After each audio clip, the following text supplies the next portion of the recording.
Today we are taking a look back at everything that we read in May. May is always a crazy busy time of year, but we did manage to get some reading in. And some of these books are really, really interesting. So let's take a look.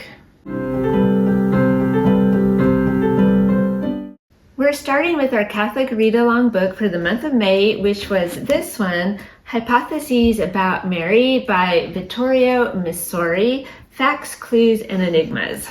So this is a collection of 60 essays that cover a wide variety of topics that all pertain to the Blessed Mother. So this was a great book for the month of May, and the stories in here are really, really interesting. However, we do try to be honest with these reviews, and we have to say this book was a tough read. So this one is translated from the original, I think it's Italian, and there's just something about the translation that's tough, something about the word choice and the sentence structure that just, I don't know, there was not an easy flow to the story in this one. Sometimes we had to stop and reread whole sentences to try to figure out what the author was saying.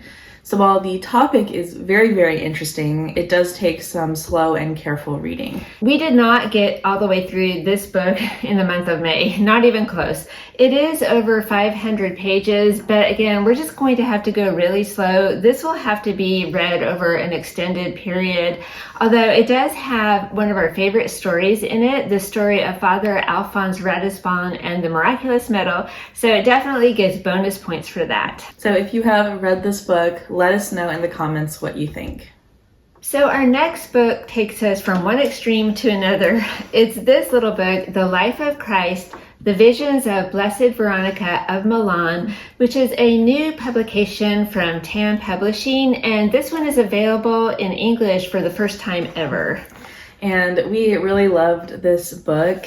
I mean, to start, we love the size. It's small, it's like pocket sized, it can fit in a bag. It just has a really nice feel to it, and it's a shorter book. You can easily read it in a day or two. It's all about her private revelations. Now, the author, Blessed Veronica, was a humble nun who lived back in the 1400s, but she was also a mystic and had the gift of prophecy. So her visions flow right along with the accounts of the Gospels and Jesus's life, but she includes a lot of extra detail that is really fascinating. For instance, on Palm Sunday, she records seeing the palm branches and the other branches that people were waving, that they bowed down when Jesus passed by. They literally folded in half in homage to the King. But she noted that the reeds that people were carrying did not bow down. And we know from the Gospels that later on, reeds were used to strike Jesus. Her account of the Passion of Jesus is really heartbreaking. So if you read it, it's full of detail. So get ready for that. But she also records the reunion between Jesus and his mother after the resurrection. So that was definitely a nice bonus after reading about the Passion. If you enjoy the writings of Blessed Anne Catherine Emmerich, you will really also enjoy Blessed Veronica. And it's interesting because she wrote her visions down over 300 years before Blessed Anne Catherine. So all in all, we're very grateful that these are now available in English, and we really did enjoy reading this book. This May, I was happy to read another book in one of my favorite genres, books about books. And it was this one from the public library, The Lost Gutenberg, The Astounding Story of One Book's 500-Year Odyssey by Margaret Leslie Davis. So this one is all about Gutenberg Bible number 45 and all the different owners that it's had down through history. So the title is a little misleading. This one was never really lost, but the title did make me pick up the book, and I'm so glad I did because I really enjoyed hearing all the stories of the different owners. For instance, there was an Englishman who homeschooled all his daughters, and they would sit by the fire at night and examine the pages of the Gutenberg Bible. There was also an owner who had a very big book collection, and he loved B45, but he wound up selling it so that he could refinance his company and so the employees wouldn't lose their jobs.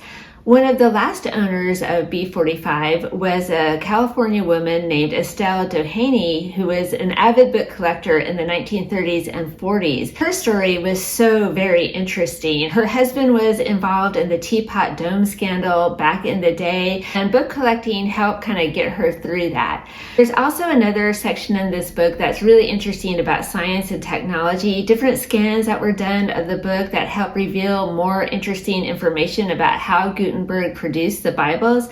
He made 49 in all that we know that are still around. So B45 underwent some electron scanning and different things like that. That was really cool to read about. There was another part in this book that made me very sad and angry, and no one was killed or anything like that, but it just made me angry. No spoilers, but I guess, it all makes for a fascinating history of Gutenberg Bible number 45. So I was really happy to find this one. I thought it started off a little slow. I didn't know where it was going, but then it sucked me right in, and I'm really glad I read it. My next book is a new publication from Father Chris Aller of the Marian Fathers. It is called Understanding the Sacraments, and I really love the subtitle for this one, God's Grace Guaranteed. I think that really sums up the heart of this book. The sacraments are encounters with God designed to give us grace, and only in the Catholic Church are you going to have all 7 of them. So as you all know, I am a catechist. I teach religious ed to 7th, 8th, and 9th graders. And every year when I begin teaching, I always think of the chapter in James, I think it's chapter 3, where he says, not everyone should be teachers, because if you're a teacher, you're going to be held to a higher standard. Okay, no pressure there. So I'm always wanting to read and learn more about our faith. I teach my kids about the sacraments every year, and there's a real temptation for me to say, oh, I already know all about baptism, or I already know about marriage or holy orders. There's nothing new for me to learn. But the truth is, I don't already know everything. And so that's why books like this are hugely helpful for me. So in this one, Father Chris explains everything about the sacraments and beyond so well. In the chapter about holy orders, he talks about why women can't be priests. And that's a question I get from my students every year. And in this book, he brings up a different angle, one I had never heard of or thought of before. So I am putting that in my catechist toolbox ready for next year when I get that question. He also talks about the need for us to pray for our priests. He tells a funny story about the night before he was ordained. He went to confession with an old Dominican priest, and that priest said, hey, it's great that you're being ordained, but you do realize that at this time tomorrow, your wanted poster is going to be up in the post office of hell. So that's really funny, but it's also really true. The devil hates our priests, and they definitely need our prayers. After you read about all the 7 sacraments, there is a bonus section in this one about salvation at the very end, and I thought that also was very helpful. So if you're a catechist, or maybe you're going through OCIA, or maybe you're a sponsor, maybe you have a kid who is being confirmed, go ahead and get this book, because it's going to be a great reference. I know I'm going to keep it handy. I'm really glad to put this one on my shelf. I'll be referring back to it often. My next book is also in a favorite genre or a favorite topic. It's about the way of St. James, Discovering the Camino de Santiago by Reverend Greg Markey. You might be thinking, Jennifer, how many books about the Camino are you going to read? Didn't you just read one? And the answer is, yes, I did. And I'm going to keep reading as many as I can find, because I find it just endlessly fascinating. And it was also funny, in the start of the book, Father Markey says, do we really need another book about the Camino? And he concludes that yes, we do. And I'm so glad, because his book is really good. The book is divided into 2 parts. The first section is more about the history of the Camino, and in it he references a document written by Pope Leo XIII about the way of St. James. It's called Deus Omnipotens, and it was written to help discern whether or not the relics at the cathedral really belong to St. James. And Pope Leo XIII concluded that they do, so hooray! He also investigates the different appearances of St. James as Santiago Matamoros, or St. James the Moorslayer. Now, I thought this was mostly legend about how St. James appeared on a white horse and led the Spanish troops into battle to help defeat the Moorish invaders. But after reading this book, I'm starting to think like maybe this wasn't just legend. In the second part of the book, Father Markey goes into detail about what it was like for him as a pilgrim on the way of St. James. And that was really interesting also, especially hearing about all the different people that he met. In one town, he met an old Spanish priest who had been living there and serving there faithfully for years and years and years. And Father Markey comments that, this guy is going to live and die grateful to the end, serving God, serving his church family in this one spot. And I just thought that was beautiful, because how many priests are there who are like this Spanish priest? They'll never be famous, they'll never be household names, but they are serving, they're happy and grateful to the end. So this book is not overly long. It was a quick read for me. I couldn't put it down. I highly enjoyed it. And so if you're like me and you love to read about the way of St. James, go ahead and grab this one. My last book was a public library find called Happy to Help: The Adventures of a People Pleaser, a collection of essays by Amy Wilson. So I saw this one and I thought, oh, this looks like a fun book. It's going to teach you how to say no, or to let go of the need to make everyone happy all the time. And there is some of that in there, but I would say that this is definitely more of an autobiography than a self-help book. So the author does start off by talking about the pitfalls of being a people pleaser, and she gives examples of times when she was able to let go of that tendency, and a lot of it is really funny. So that was one of the big pros for me. It was really funny in some places.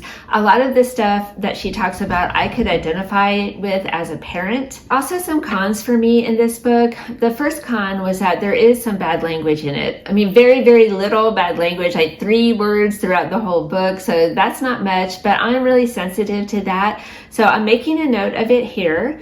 The second con was that the author is a fallen away Catholic, which I didn't know that when I read the book. She doesn't bash the Catholic Church or anything, but I just always think that's really sad when people leave the church. The third con was that this book does have a lot of personal angst in it, going all the way back to middle school. So while I thought the book overall was very interesting, I didn't really feel like I needed to go back into her 8th grade diary with her. So there you have it. Just maybe a little bit too much angst for me. But again, overall, I did like this one. It was laugh out loud funny in parts. The author is a good writer. I think she has a podcast too. I had never heard of her before I saw the book in the library, but it was a fun summer read. All right, so that is a look at our reading from the month of May. Let us know in the comments, how did your reading go this month? Sometimes May is called Maycember because it's so busy and crazy full of different activities. So let us know how you did. So we hope you enjoyed today's video. Thank you for watching, and we'll see you next time. Bye.